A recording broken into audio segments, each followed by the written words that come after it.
Awesome. But amazing, Gustav. Thanks for being on the podcast. Really appreciate the time. Thank you. Let's see. Let's just start with a quick introduction to get everything rolling. Because obviously my guests or my audience, I mean, are usually not very familiar with the people that I speak with. So can you just give us a very brief introduction about on who you are, what you do? Yeah, so my name is Gustav. I'm the founder and CEO of a footwear and leather goods accessory brand called Flattered. Founded in Stockholm, and we sell mainly all over the world, but we are like born in the digital era. So we started off with an e-com and then have grown into being this more like traditional brand, so to say. We do not have any, we have one like shop-in-shop retail at a department store in Stockholm, but other than that, we usually work with marketplaces, our own site, which is the main channel for us, and wholesale as well. And what we are trying to build is something that builds on the craftsmanships of the factories in Southern Europe, and also, of course, where we come from, the heritage of the Scandinavian design and minimalism, and that's what we're trying to build on. Amazing. Yeah, so it's a brand that originally started in the sort of like direct to consumer. Well, it was quite early in the sort of like direct to consumer boom, I guess. Yeah, I think Evelyn and Warby Parker and those guys were a few years before us, but we were quite early. Yeah, we're quite early, because most brands got started around 2014, 15 on that end, and you started 2012, 2013. Yes, 13. Yeah. Correct. Interesting. And yeah, well, it's based on what you're saying, right? You're positioned more as a brand that is high quality in terms of production and manufacturing. Most of them is done locally in Europe with an accessible price point relative to luxury goods overall. Correct. Yes. Interesting. Wow, very interesting positioning. I don't know if I know a lot of Scandinavian brands that are positioned in that sense, which is I guess what made it successful in the first place back when everything started. Or what do you think? Well, I guess before asking you that question, can you just give us a brief sort of like story on how everything got to happen? Because I know there's a lot of information online on the company story and how everything started. But again, for the listeners at home that don't know how the process looked like, can you just give us a brief story? Yeah, of course. It's actually started off. My wife, she was interested in doing belly flats. Then we thought like, oh, belly flats is quite competitive area. But then we found out that we could do this belly flat as an indoor slipper. And back then it was quite popular with indoor slippers for men, but it didn't exist any for women, at least not in a more like sophisticated design way. You had it, at least in Scandinavia, you had this very clumsy sheepskin slippers, but you didn't have this more sophisticated that you could wear with normal clothing. So that's how it all started. So we were like this one product brand the first 2 years. Both me and my wife also worked like this, was like done on evenings and weekends and so on. That's, I guess, how it usually is. But the 2 first years, and then we started also adding on, like, so to say, normal footwear, outdoor footwear, and then it started to take off. And I guess that's the start of it. And today we are like a full range footwear brand with all kind of. I don't think we are that strong in sneakers and that kind of trainers and that categories, but despite that, I think we covered all, and also now leather goods such as bags and accessories. Interesting. Wow. And what did the investment banker in you, because I know you have a background in investment banking, so what did the investment banker in you think about diving into a very competitive landscape? And probably you chose, I mean, I don't know how complicated the belly flat is to make, but footwear is usually the most complicated product to develop early on.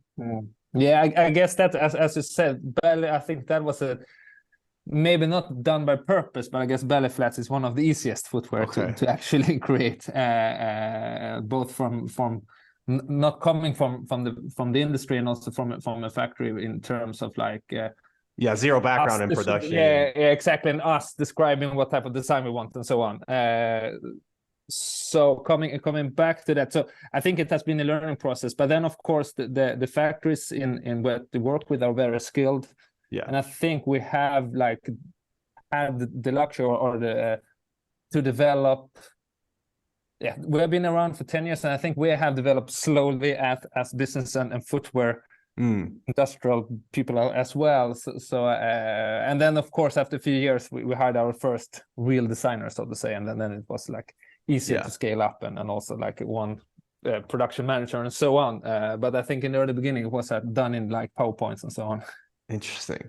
Yeah. That's usually how it goes. Usually, if you don't have any experience, if you find the right manufacturing partner, they become sort of like your teacher into the entire process, and then everything else is just learned through mistakes, which happen to be very expensive. And what about your wife? What is her background?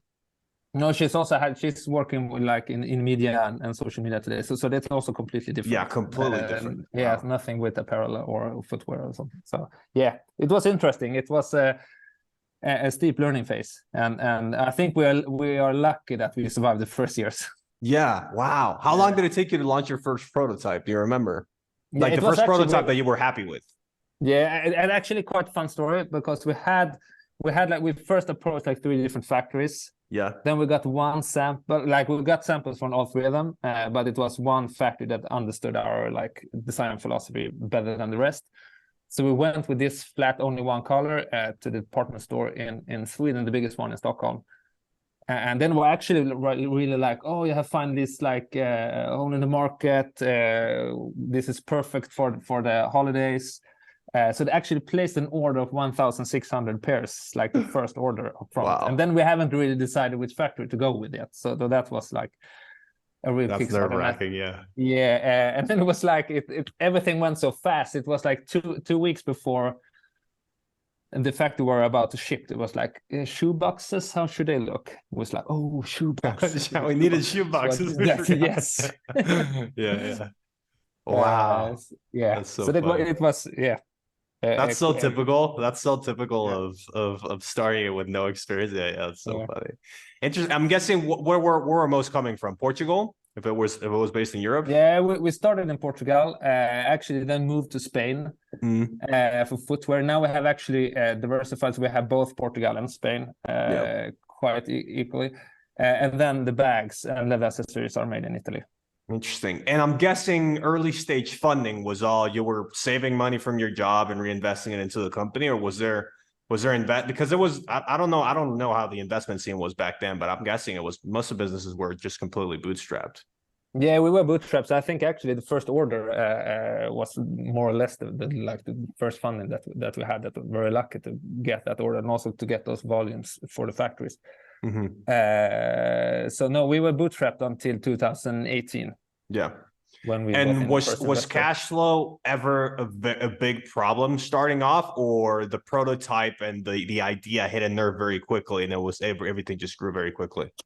No, I think cash flow is always a problem. Yeah. When you work with stock and inventory and fashion, so that has been better. But then of course, especially I think financial institutes like conventional banks and so on has been more in favor of the wholesale concept than e-commerce, because you have this predictability. Orders. Yeah, exactly. That you can actually use these orders like 4 or 6 months in advance to lend money, and then also you could use the invoice that you send to do factoring and so on. So there is a bit of more possibilities now. In I guess in the like previous years now, they had come a lot of like different possibilities. I think always Europe is a bit after US, but for e-commerce as well, that where you could like forecast and so on, you could actually lend money on your future sales as well. But in history, it's easier to work with wholesale and financing from banks.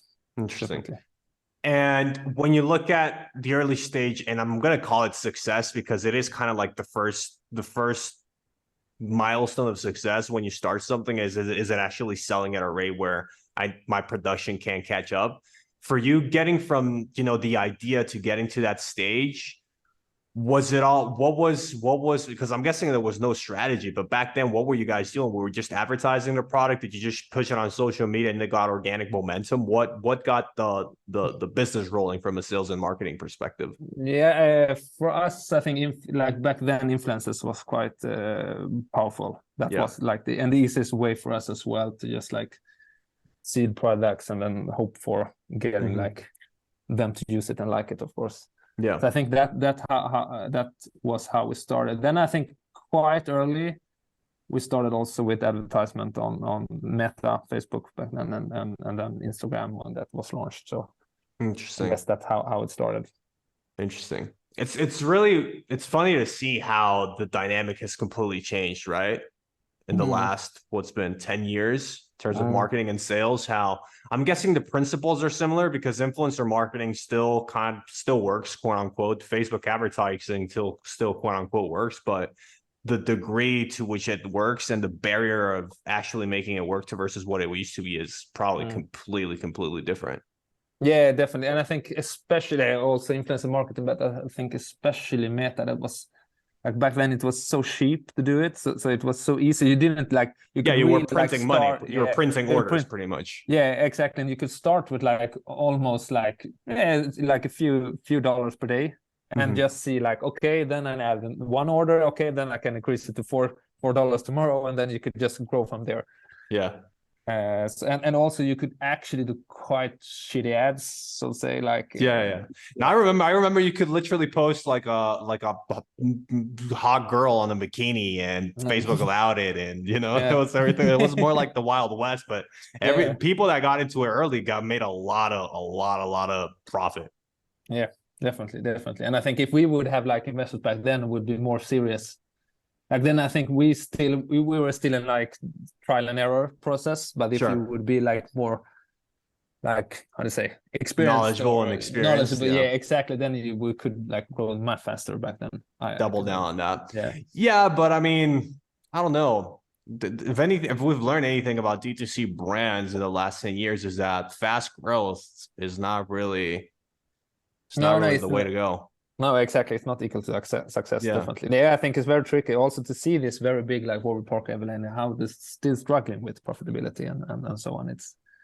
It's fascinating because and what's your perspective on that as a business owner, by the way? Because on one end, you have the reassurance of your success so far, but on the other end, you see bigger players that are not succeeding, and that must affect your ability to, I don't know, feel confident about everything that's going on. So how do you view that problem, or how do you view that?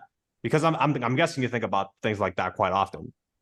Yeah, definitely, and I think also it also comes. I think like this story, like cut the middleman, be like very like customer focused in terms of pricing. It's quite difficult. I think you can't really like on paper it looks quite fine to have all this like gross margin of 60% and so on, but when it all like adds up, you want to like grow, you want to have international growth, you want to like add on partners, you need to other like services just to cope with it.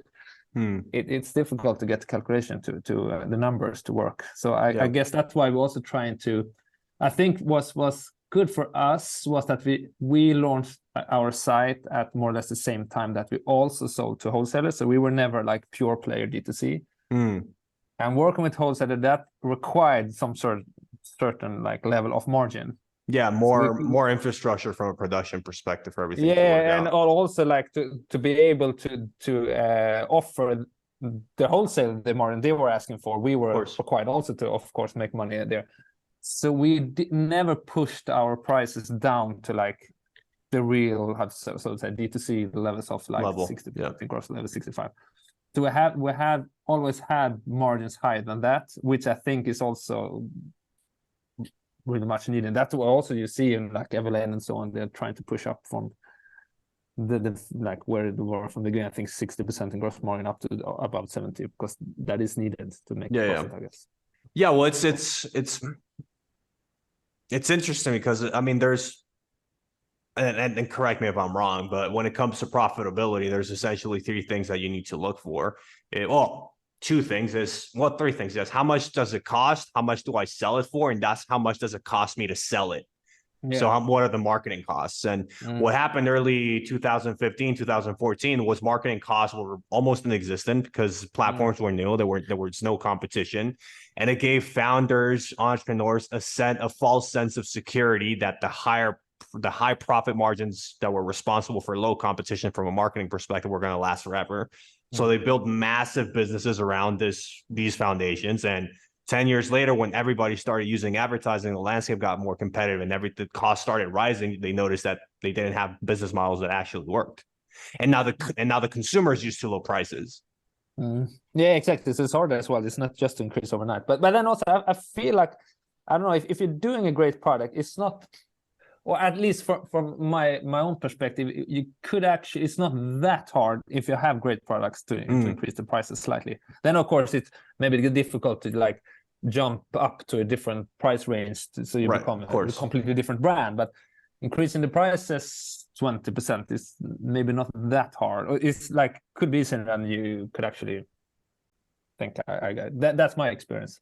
Interesting. And over the last 10 years, probably the ups and downs, the different things that you've seen, what do you think has been the most important skill that you've had consistently over that period of time, or that you've had to develop?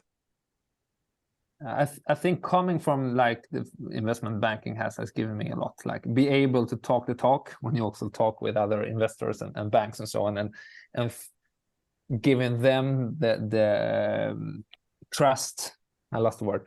The trust is what I'm trying to. What do you say?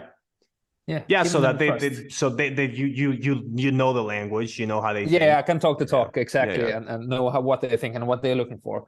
I think that helps us a lot. Then I'm as a person, I'm like equally into the creatives as the financials. I guess I also really love the business side of it, which has helped a lot. I've been involved in the design process, but I have never been like designer myself. So quite early on, we brought up like one like professional designer, and that I guess also have helped a lot. Then we also come like still like 70% of our revenue comes from e-com. 60 from our own. It's like 2/3, I would say, comes from our own e-com site. And I think also like for me, it's quite satisfying with e-com. It's like you get the feedback so direct. You could really see like, no, we have like doing a great job in terms of products, campaigns, and so on. And that I guess it's also taps into the interest of numbers. And then I'm trying to be. I think also for me also coming from outside the industry, I think has been very helpful to dare to try something new, to not be like see these invisible barriers that like, or unwritten rules that you can't do that or you can't do that. I think it's important to dare to be innovative and try new things. And I guess the benefits of ignorance. Exactly. And I think people are actually forgetting the things that you didn't do that well faster than you think. Interesting. I think that's something that you need to carry. Because also, as I think that they're all coming back to Facebook advertisement and that, I think it's like when we started off with that, it was like people are, okay, so you want to be that brand doing that, and was like, no, I think everyone will do this in the future. So just to be there, and it's like money on the table because it's so easy. But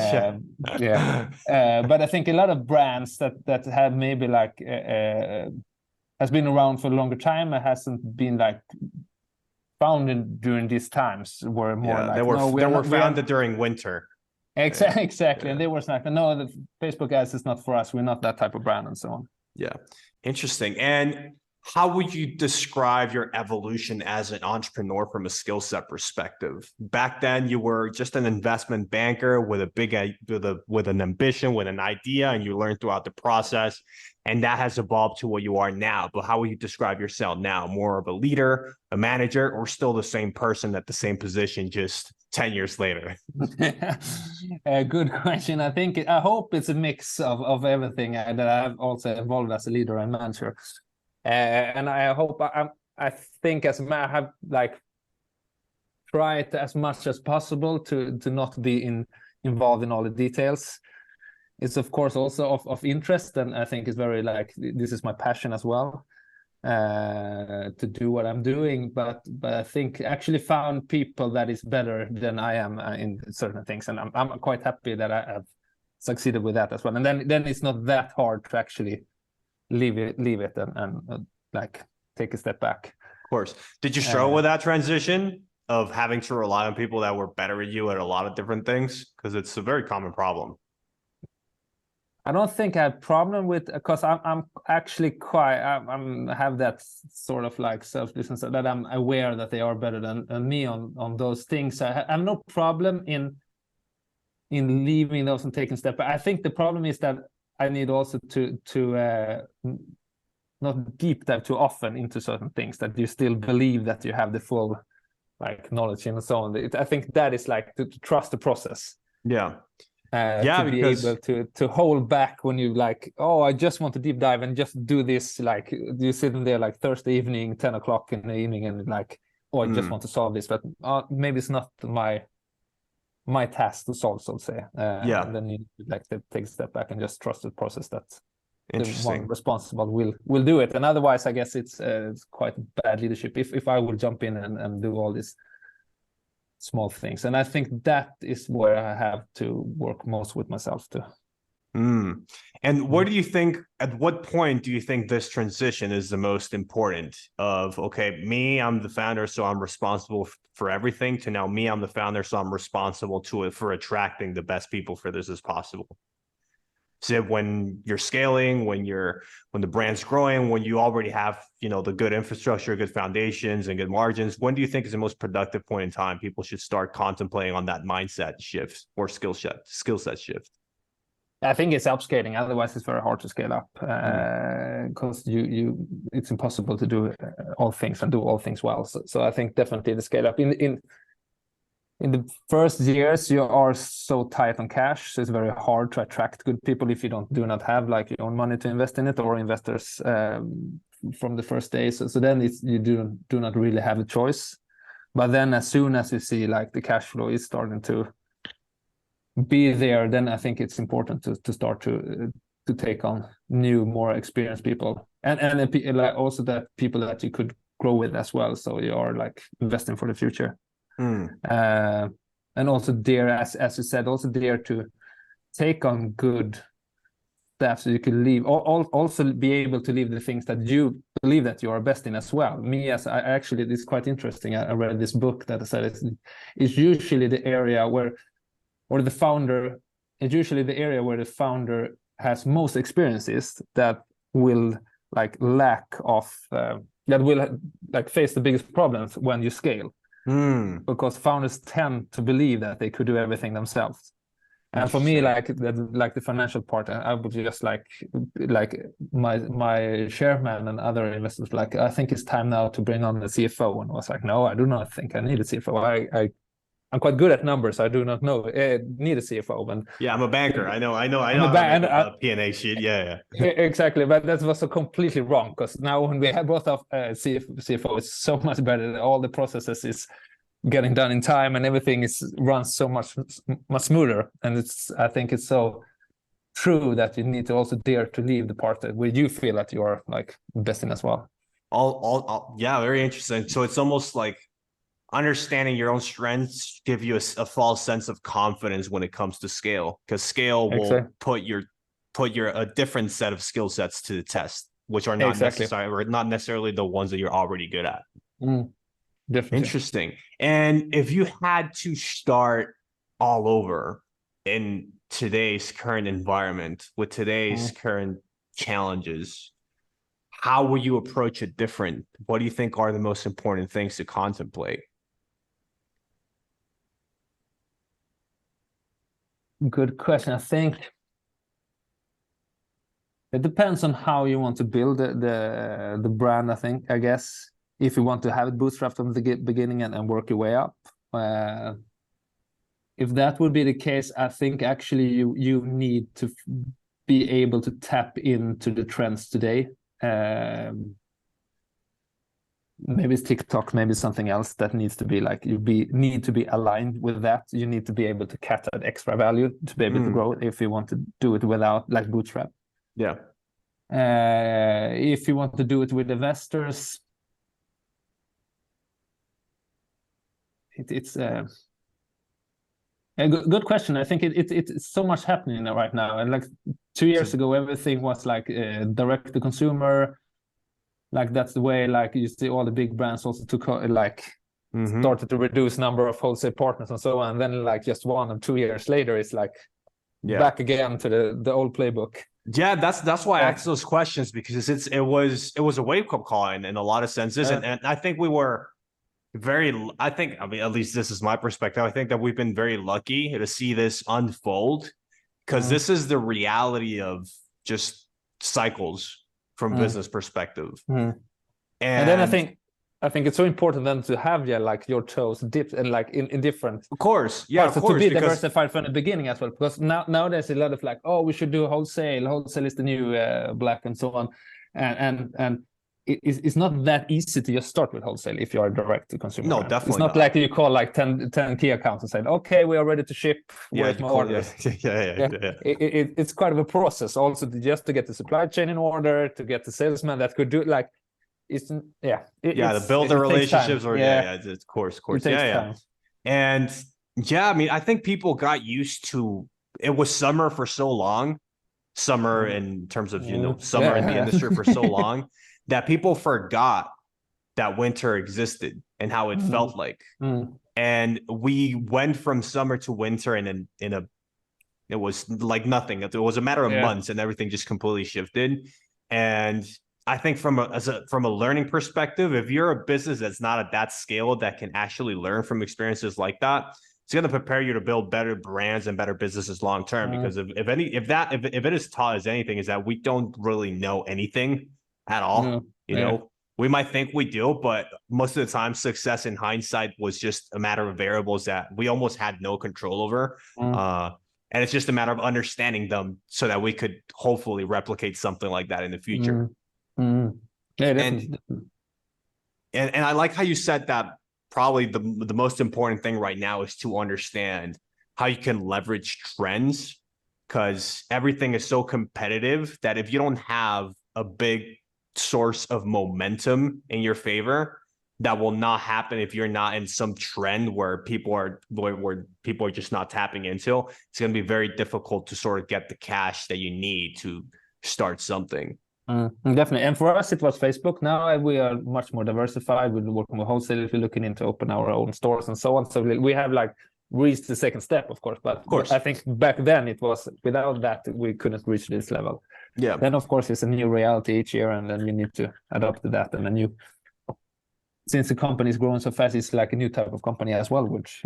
Yes, it's like you said, that the company had to be born again, because it was born under the principles of a direct-to-consumer brand, and it has evolved under the principles of a more traditional brand. Yeah. Interesting. Definitely. And was that mindset shift difficult? Like, are you a type of person that tends to learn from failure and needs to get burned before you actually realize those types of things? Or have you learned throughout various years of burning yourself that it's not the best way to go about it? I think I've learned a bit now after 10 years that you need to hopefully I've learned.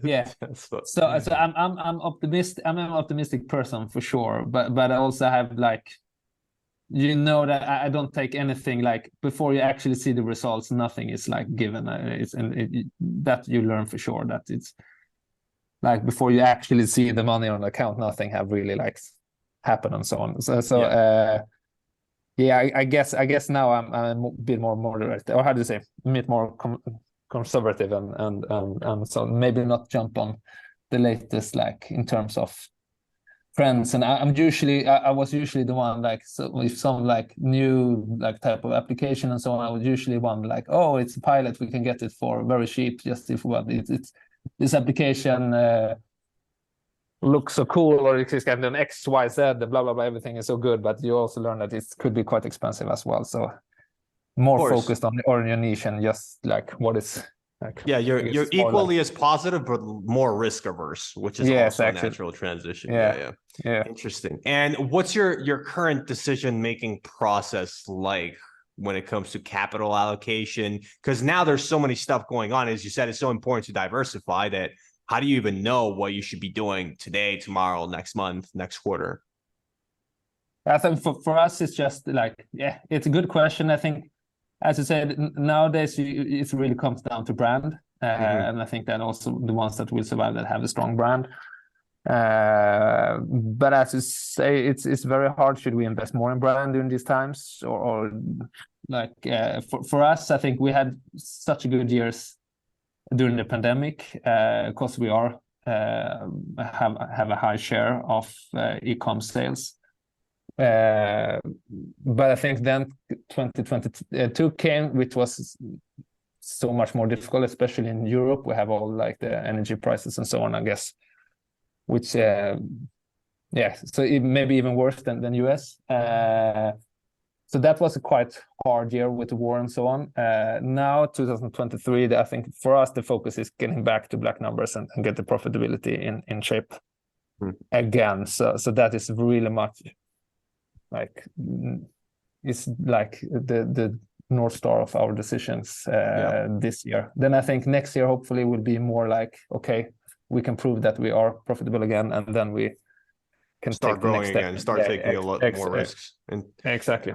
Interesting. And I don't know if that was answering our question. It's very difficult. No, 100%. Because that is the big question, right? Is you need to start thinking about brands long term, and the best thing you can work on, and I think any consumer business is not only fashion, is your brand. But brand is a very long-term investment. You're not going to build brand. It's like building a human reputation. You're not going to build trust with others in 2 months. It takes a career to build a certain degree of reputation. And with branding, it's the same thing. And it's very high on investment. It's very high on the return long-term, but it's very tight on cash flow because it requires a lot of investment. So founders are in this position. So I know I need to make the right decision long term, but to make the right decision long term, I need the cash flow, and I don't have the cash flow, right? Yeah. And there's no investors pumping money into the industry, right? So it's difficult. It's difficult. So what's your mindset on how to balance those two things?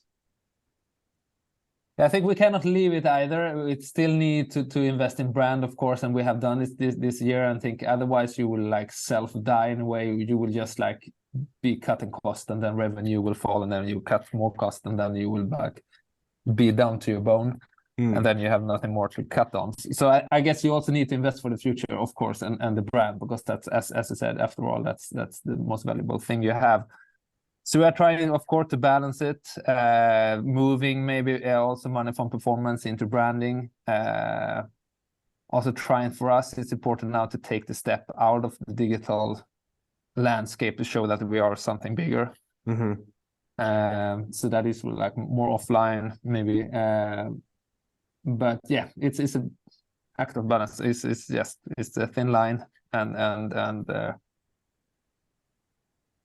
it's tough, I think, but it's also funny. I think it's good for us that we have been bootstrapped for such a long time. We haven't taken you have the discipline. We have the discipline. We haven't been that fat and happy either with investors' money. We have had some. You know what being hungry feels like. Exactly. We've been hungry for quite a while. So I think I think we are quite well equipped for these times as well. So of course, they have your investment banking expertise, so management of the process is going to be it's going to be very efficient if it needs to be. Wow. And what about small brands? What if you had to start all over again under this dilemma? How would you approach it? What would be your theory? It's also hard because also you come into this brand, and then I guess nowadays if you would like start a new brand, it's I think you really need to be purpose driven and tap into a trend to get leverage on that, because it's also, I think it's easy to just say we want to be a premium brand and so on, but premium is also so expensive to build. Of course, the upfront capital needed for that is huge. Exactly, and everything you need to do needs to be like aligned with your premium expectations. So more branding, which is money. Yeah. Exactly. So I guess that's something that taps into some kind of trend that is like create some sort of feeling and community, but not necessarily are equals to like premium in terms of pricing and so on. Right. Yeah. So you need to have something accessible and also that is a bit forgiving in terms of branding package. Yeah. Yeah, so try to find something that creates a high level of emotional investment from your consumer perspective that is not premium, that requires maybe interesting. And Yeah. when But trying then, to, but I think the long in like the end game could be premium, but I guess you need to take those steps, and as you long have to name the like foundations. Yeah. exactly, you have to build a foundation, you have to build cash flow, but you can of course like align your price, and that's what we have done also throughout the years. Like as the brand value grows, you can also like start to like increase those prices and margins, and also input like materials and so on, and but I think it's very hard to just start from scratch and build Yeah. something that feels really premium. Yeah. One of the Without a lot things of that I've cash on it. seen is, and this might be interesting from your, maybe you guys have also noticed this, is that ironically, people now want to take everything offline. And offline tends to build bigger value, bigger brand, bigger value perception, which will therefore increase the prices that you can charge. And being offline might be a little bit more difficult than being online, but it might just be the one thing that brands need to sort of like start differentiating themselves, is what can I do that's not online that will be valuable to my consumer base? Maybe by being more focused on local communities first, you know? Yeah, some brands are really doing that really well, I think. So I guess like what's the jacket brand in UK there? Cortez. Like you see those brands that building this hype so good. Yeah. Definitely. And as you said, taking it offline. So I think that that's a way as well. And that maybe that's like if you want to go that lane, then offline is right now the best way to do it as well. Although I'm like a very like the online business as well. But yeah, interesting thoughts. Interesting. And what about your own learning process? Who do you look up to? How do you learn? How do you continuously move forward? Do you learn? Does the business teach you through failure? Does the people in your business teach you through their experience? Or do you have a process that sort of like works for you? I think it's a mix. Learn between, like, of course, we have the ones that we're looking up to that doing it quite very well. International brands and also Scandinavian brands that have done a good journey. So that, of course, we are looking into how they are doing things. But also, I think we are in nature quite much like trial and error type of brand. That then, of course, we are not that far out in terms of like design and so on. We are like still Scandinavian. You know what you're buying, like type of like. It's like Tiger Sweden-ish positioning, no? Yeah, exactly. You have Tiger is a bit Totem is on the rise as well, and then doing it very well. Then you have the Danish doing brands. very well, yeah. Arc'teryx, incredible. Yeah, Arc'teryx, exactly. back to our conversation before, Arc'teryx does very well in Japan, for example. Yeah, that can imagine that this outdoor type of trends is doing really well. And I think for us, we are going quite well in US right now. It's actually like next to Sweden, the biggest market for us. And I think also there, I think coming back, yeah, Totem is a Swedish brand doing it really well. We have some Danish brands, Gani as well, doing it really well. Interesting. So there are a couple of brands, and of course, Acne is also the holy grail of exactly of the Scandinavian ambition. Yeah, what a great brand that is. Yeah. Awesome. And what do you think? What do you think you guys have done right in the US that's been working so far? I think the trend or the visuals is working quite well in the US at the moment.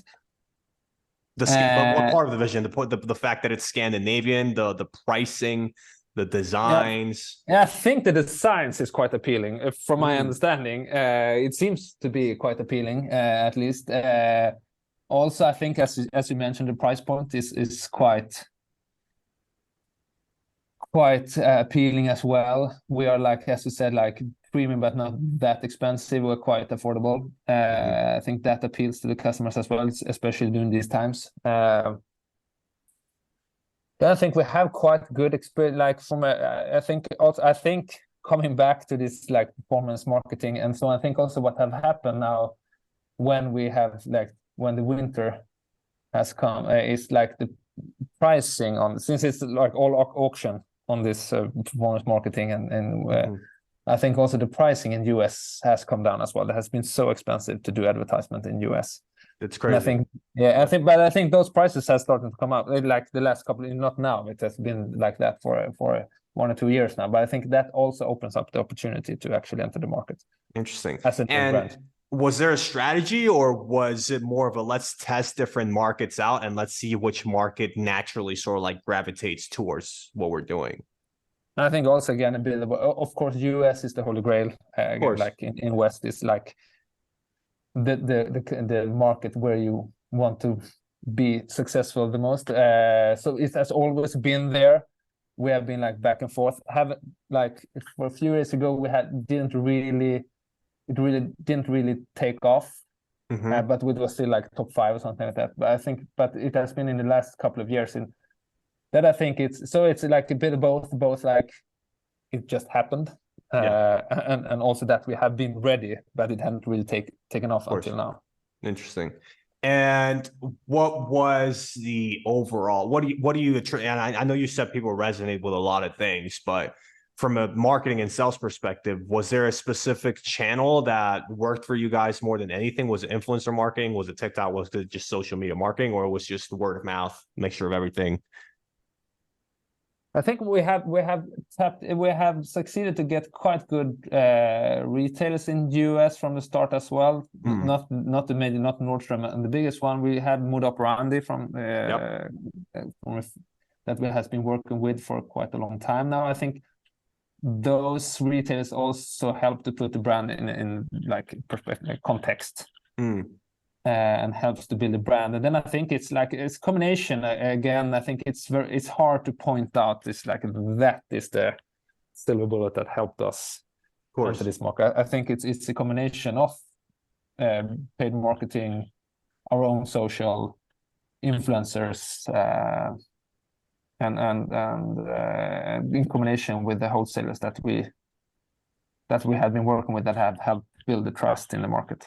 Yeah, interesting. And then I think we have quite good experience, like from a customer perspective. We have quite good customer experience on the US site. Although we ship from Scandinavia, we have like some DHL, FedEx. I think from a US customer, I think sometimes and the returns are also local. So I think quite many customers don't even realize that they're buying from Sweden. Interesting. So, I think that also helps. Interesting. And what's your overall process on capital allocation right now, or knowing how much to invest in which channels, in which markets? Because as you said, it's very important to be growth focused right now, but at the same time, be very risk averse and conservative. So how do you delegate what stays in the market, what stays in this channel, what can we test out in that market, how much, et cetera, et cetera? I think that the majority of our going into digital and online marketing. We are moving also that you mentioned more into offline, but still that also needs to be like, it's hard to do it like doing, or risky for us to do like that change too quickly. So we are slowly moving from online into offline to doing more of that. And I think we also have succeeded. I think that also because of the prices, I think we have actually succeeded to cut marketing expenses with almost like 30-40% the last year with keeping the level of sales that we have had, and that have helped the profitability enormously, of course.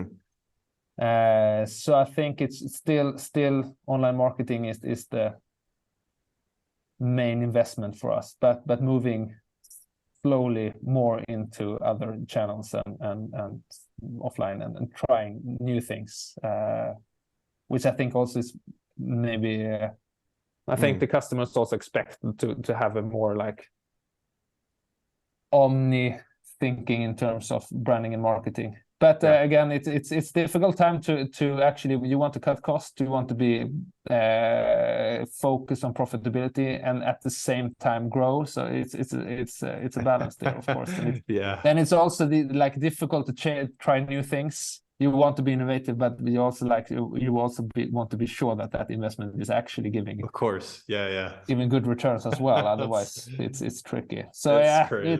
it's crazy. I would say I think it's maybe an unclear answer here, but it's a balance. No, I think Back and forth here. It's like I find it funny.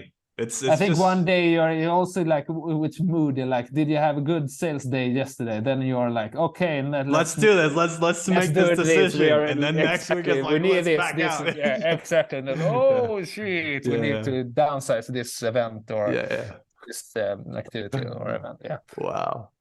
Yeah, I mean, Yeah, I it's just laugh it off because I've been doing this podcast for since 2019, and the nature of the conversations that I was having back then to what I'm having now has completely changed.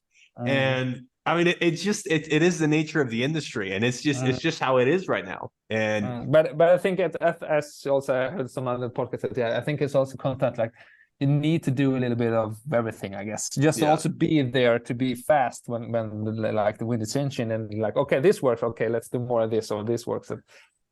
So you are open to the opportunities as well. Yeah. And could be able to act on the opportunities. Yeah, it's an interesting. I think it's more of a.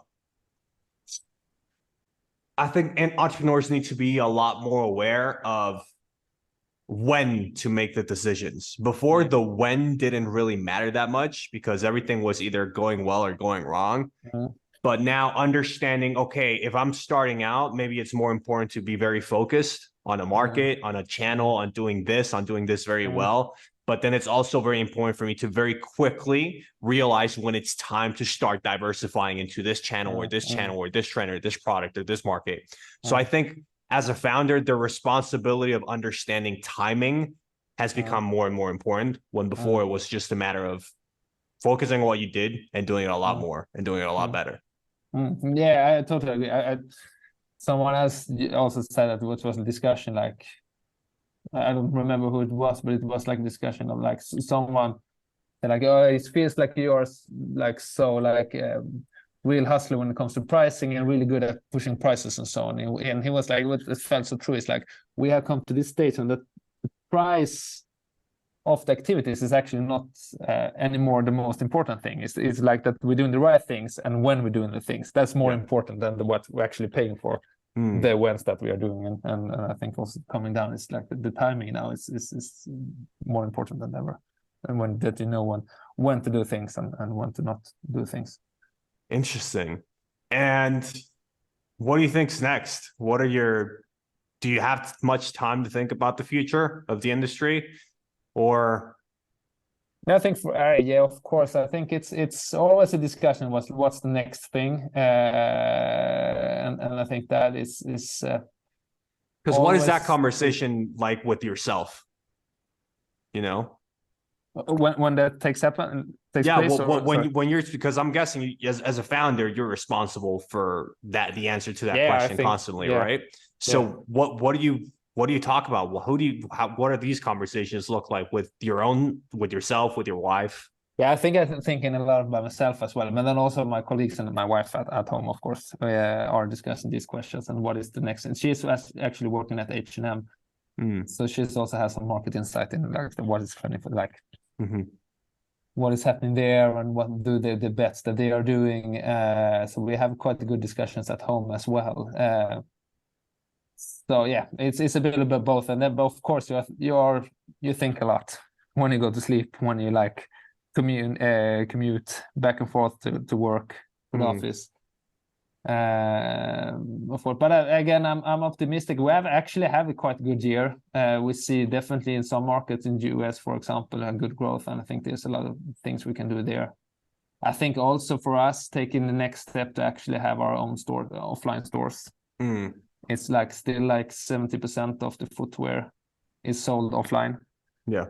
So I think that would be a natural step. We have been a bit afraid of doing stores because of the capex and the commitment. And of course, it's a big decision. Yeah, exactly. And also, like, should we open it in Stockholm where we have most of the highest concentration of our customers, or should we do it maybe in London or New York where we see a lot of like engagement and maybe a lower conversion rate because the brand is not that well known. Also, I don't have the answer on it yet, but I think that would also, that is like in the future for us, and I think that would be one good step for us that we have left to do. But then, of course, we are going, as I mentioned here before, we started to record that we have opened the Tmall in China 1.5 years ago. Has been growing quite well for us. China is also one of the biggest markets, and it feels like both having China and US, like it's so much things we can do. Like it's such a big market, and it's like there's so much left to do there in terms of marketing and branding and also distribution and so on. And so it's frustrating, right? The excitement for the vision versus the limits of reality, the limitations of reality. Yeah, it is, of course, but it's like so many like opportunities. So I still feel optimistic. It's so much things that still needs to be done, and as long as we grow, and as long as we now succeed to, which it seems like we will be profitable this year. As long as we can get those things in place, then I guess it's just to continue to repeat the process. Repeat the process, then take step by step. Interesting. And what do you think about the most? Like when you were saying, I'm thinking about things all the time. What is the one most recurring common thought in Gustav's mind? I think right now is the how to balance what we have been talking to and still stand out and be interesting to the customer and still have doing things that engage with the customer. Things that actually people will remember and will create some sort of feeling or discussion and so on, and be able to do that type of events that could be some sort of talk of town, talk of community, something that is create something in the mind of the consumer and still be able to ride through the storm. I think that's the interesting. And in during winter, how much resources, and this is going to be a very general sort of like response, of course, because it's so relative to a lot of different things, but so listeners at home could understand how you balance, maintaining being a responsible business owner and focusing on what is already worth versus testing things out and finding what's going to work better in the future. What percentage of resources would you say should be allocated during winter, or do you personally distribute during winter? Is it more closer to 90% of what's already working and 10% to test things out and find things that are going to take the brand forward? Is it more of an 80-20? What's sort of like distribution? I think in terms of budget, I would say it's 90, maybe 90-10, 80-20. I think that sounds reasonable for us. But then in terms of mental budget, I think it's the opposite, of course. Yeah, it's the Pareto. It's so interesting how it works. Right? Yeah. So I think in terms of hours thinking and brain capacity, I think it's the opposite. And stress, and stress as well. Yeah, definitely. Wow. But so far, it seems like we are in a good role, and I think it's also healthy to be through this process, to not always just like be able to fire shots and everything just lands well. I think it's very important to have this sort of healing times and also be able to really focus. I was like a few years ago, I was like, oh, we should be this brand, like we have such a good foundation. I think next step will be ready to wear apparel, and that now when we are like in this climate and winter, I think I have like changed there and be like, no, we should just focus on like footwear and the leather goods, the heritage, the craftsmanship, the design, and then be very niche, very clear for the customer to understand the brand and what we are good at and what they are buying from us. I think that has been quite of a shift during these times too. Of course. Yeah, it's if it's winter and you're a farmer and you've always farmed potatoes and you're a great potato farmer and then potatoes survive well during winter, just farm more potatoes during winter, and when it's summer you can start testing other things out. Yeah, exactly. So that coming down that to your question there, in terms of product categories, then we are quite conservative now. But then in terms of marketing and how to do things and designs and so on, then it's maybe needs to be more innovative. But I think for us as a brand, we have so much more to do as a footwear and leather goods brand. So I think we will stay in this category for quite a while. Amazing stuff. Awesome. And last question that I probably want to ask to wrap up this conversation is, now that you understand the complexities, everything, how the process looks like, what piece of advice would you give a younger Gustav? Maybe before starting a company, maybe before even being an investment banker. What do you think is the most important lesson that you've learned so far? I think, well, like if I would talk to Gustav, that even before he was an investment banker, I would say that you don't need to have such a rush. Things will play out as you deserve, more or less. Like you see now, I've been working for quite a while now compared to when I was taking my exam. Like things have played out quite much in line with what people. Like the people that actually want to build something or do something funny or something like that, they have actually played out quite well for them. Although the journey was not that clear from the beginning, so to say. If that makes sense, it feels like things falling into place after a few years, and you understand also you become more mature in what you want to do and what I'm good at and what I'm not good at, and you're actually fine with that. In terms of Gustav before he started his own company, I think that then it will be that most things that goes wrong will not actually be the end of the world, and be more calm about that. You also stressed in the beginning, and you don't really have perspective on things. Do you think that's a skill that you develop over time while we're going through those experiences? Yeah, definitely. Then, of course, we're now way more diverse in terms of markets, products, and so on. It's not the whole world if one product didn't turn out that well compared to when we just have the indoor slipper. But also, I think definitely it's something that builds on experience that you know that you come out on your feet most of the times. So it's not the whole world that it's went wrong. It's just try to fix it, and then in a couple of weeks' time, you will more or less have full alignment. So amazing. Awesome, Gustav. Great conversation. I'm sure people are very motivated. Okay. I hope I haven't scared. No, it's the funny thing I've ever done to start this company as well. So it's so fun. Every day in the office, so I really hope I haven't scared anyone. No. And listen, every conversation, most conversations that I've had have been more on the negative side, because it's just a natural state of the climate, right? It'd be stupid to have. I mean, it's really good to be an optimist, but I think when you're founding anything, you need to be a almost delusional optimist, because it's going to be more productive for you, right? But that doesn't mean you don't need to learn about the reality of the situation. It's learn about the reality of the situation, understand that it's going to be very difficult, and then ignore all the evidence against you and still decide to do it. That's kind of the mindset that you need. Definitely. And then it's I think it's also, I read some quote that it's also true. It's you need to love to take the risks, but you also need to be good to mitigate the risks. It's not always to maximize the risk. It's taking the big bets, but also minimize the risk within those bets. Yeah, taking those bets. 100%. Yeah, there's one. I like one that says, make a lot of mistakes, but avoid catastrophes. Exactly. Similar mindset. Yeah. Amazing, Gustav. Well, thanks for the conversation. It was very, very educational. It was thank you. Great. Thank you. My pleasure.